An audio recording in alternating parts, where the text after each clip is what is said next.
So it takes a lot to rattle me now, you guys. I have said this time and time again. It'll happen from time to time, but when I just don't lose it very often, especially in public, man. That very, very rarely. But I had an incident that happened in the airport right before we left for our vacation, and I got into a public shouting match with a woman in line as we were trying to check in. So let me tell you all the details here. It still rattles me. It's still bothering me. So if you're doing any kind of international traveling at all right now, you really have to make sure what you're doing as far as documentation goes and rules, because they are changing every single day right now, man. You might go on like a State Department website and it tells you to do one thing. You get to the airport and they're like, uh-oh, you're missing this form. So that's where our story starts. Tiffany and I are heading on out to Panama the week before Christmas. Not Panama City Beach, by the way. No. Clarify. Not PCB. We'll call it the real Panama. Okay. That's where I thought you were going. I was like, ooh. No, the real exciting. Panama. So we get to the airport, and it's a pretty long line. Well, I'd say 25, 30 people deep, maybe even more than that. So we were in that line for a while. Finally get up to the front, and we're starting to stress out that we're not going to make it to the gate. We're going to miss our flight. You know, the anxiety starts to build as you're starting to take a look at your watch and you're in a line that long. So we get to the ticket counter, and while we get up there, the agent says, how about your blah, blah, blah form? And we're like, what are you talking about? Your blah, blah, blah form. Yeah, if you're going to go to Panama, you need to have this health form figured out. And we're like, we don't got that. And he's like, hey, no thing. No problem.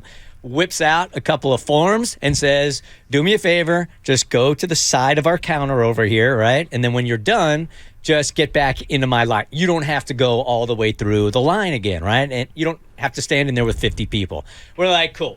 So we're starting to fill the stuff out. I'm starting to get more anxious. So I'm feeling already a little bit on the nervous side and anxious that we're going to miss our flight. So I'm already starting to peak a little bit. So we get back in front of the counter, and the way that the line starts right in front of the counter that we had to go to. So there's somebody at the counter, and we just walk behind them. So we're now next for our counter, but that leaves 50 people behind us, right? So the woman and the man that are first in line and next to go is an interracial couple. She's white, he's black, right? So they start saying, hey, there's a whole line here of people. You can't just cut in front of us. Okay, so I'm already starting to get a little pissed. Like, I'm just going to walk in front of 50 people, which I guess happens from time to time, that people are like, I don't need to stay in a line. I'm just going to go up to the counter. So I say to her, I'm like, no, we've already been in the line. We didn't have the forms filled out. Dude over here told us to go over there. I'm explaining the whole situation to her. The dude says, we don't know that. And I said, trust me, I'm not going to cut in front of 50 people, right? And stand in front of you guys. So I turn around, and at this point, I can hear Tiffany start to say to me, let it go. Let it go. She must see like I'm starting to get pissed, right? And then the woman, not under her breath, loudly says, white privilege. So I turn around, and I'm pissed. I snapped. I'm like, I start cussing. Are you really going to go here with that? White privilege? You know nothing about me at all. And you're going to throw out white privilege to me? Really? And at that point, it becomes a little bit on the cloudy side for me, because she's yelling at me. I'm yelling at her.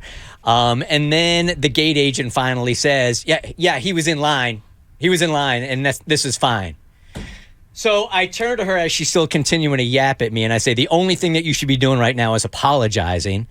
And we start going at it again for I don't know how long it was. And I think I said something to the effect of, you don't know anything about me. I consider myself an ally, right? So when you start throwing words around like white privilege in a situation that doesn't call for that, you're not doing any service for your own cause, right?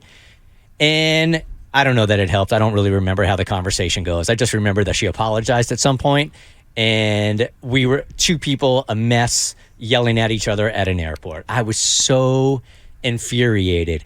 And when we walked away from the situation, I had a couple of thoughts on it. First of all, I was really pissed. But then a more compassionate side of me thought, this must have happened to them in the past, or it's a world that I don't live in. For her to throw that around like that, so sort of like flippantly, that it must have happened in the past. And I felt like, I don't know anything about her story whatsoever, except you just don't throw those words around on a first case basis, I'm guessing. Right? I agree. I mean, because it does happen, but at the same time, that don't give her a right to assume that that's what you're doing, and she was wrong. At the end of the day, she assumed that you were, like, you had not already waited on the line, and she was wrong. I'm going to break out my NAACP card. You should have. That's the time. What do you have it for if you don't use it right there? Right, that was it. That was the moment. or just FaceTime me next time. I got you. Yeah. Phone a black friend. Hey, Mo. Herbert lost that argument, Oh, Bert. tell her you're my black friend. Thank God you didn't say I have a black friend. Seriously. Call him right now. In the moment, I was just so mad because I really do feel like when you're throwing, that is really strong words to throw at somebody, right? For sure. So you better know what you're doing when you use them, or your ideology, I think, gets thrown out the window the next time you use it, if it's not in a case that really deserves it. Am I making any sense at all? Yep. Okay.